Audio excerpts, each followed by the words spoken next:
When you finally decide to upgrade your Mac Pro or a high-end Mac Mini, the excitement can turn into regret the moment you plug in a cheap Thunderbolt PCIe adapter that simply can't hold the card you need.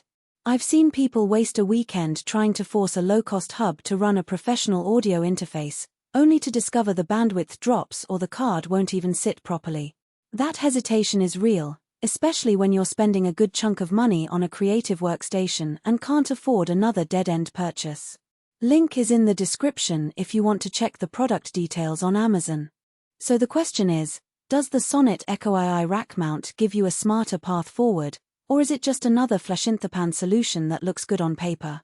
First off, let's talk about the problem this device tries to solve. The modern creative professional, whether you're recording music, editing video, or running demanding simulations, needs that extra PCIe card without opening the case every time you want to swap hardware.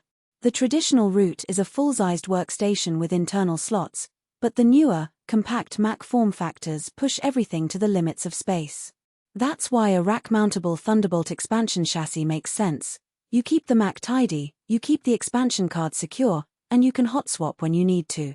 The Echo II is Sonnet's answer, offering 3 PCIe 3.0 slots in a 3U rack enclosure that draws power directly from the Thunderbolt 3 connection. Who should be looking at this? If you're running Pro Tools HDX or any other DAW that leans heavily on dedicated DSP cards, the Echo 3 is practically built for you. The 3 slots mean you can stack a dedicated audio interface card, a GPU for video encoding, or even a high-speed NVMe expansion card, all while keeping the Mac's internal layout untouched. It's also a solid pick for a small post-production studio where the rack already houses a few other units. The chassis slides neatly into a 19-inch rack, sharing power and cooling resources with your other gear. On the flip side, if your workflow lives entirely in the cloud or you only need a single Thunderbolt peripheral, this chassis is overkill.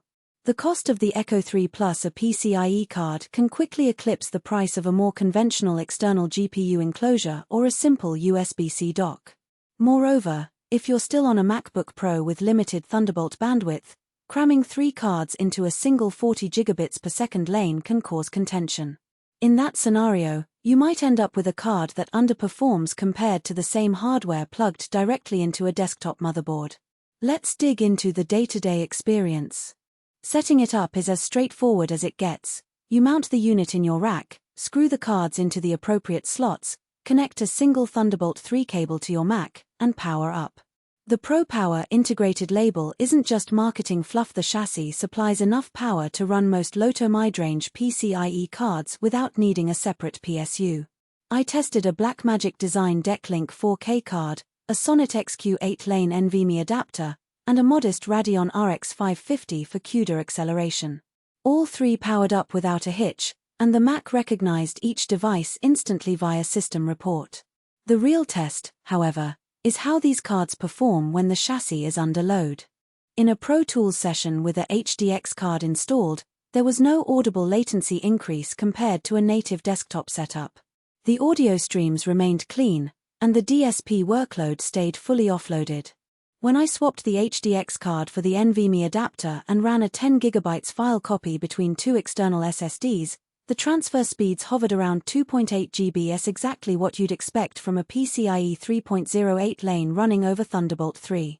The Radeon card delivered respectable 1080p rendering times in Adobe Premiere, though it wasn't the absolute fastest GPU you could slot into a full-size tower.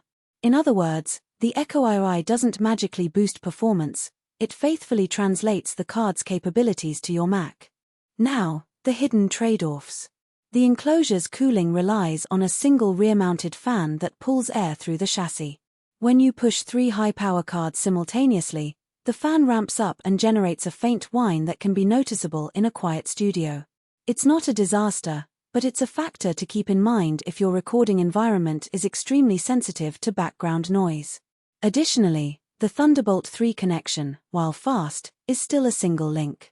If you saturate that link with 2 or 3 cards pulling heavy data, you may hit a ceiling that would not exist with separate internal slots.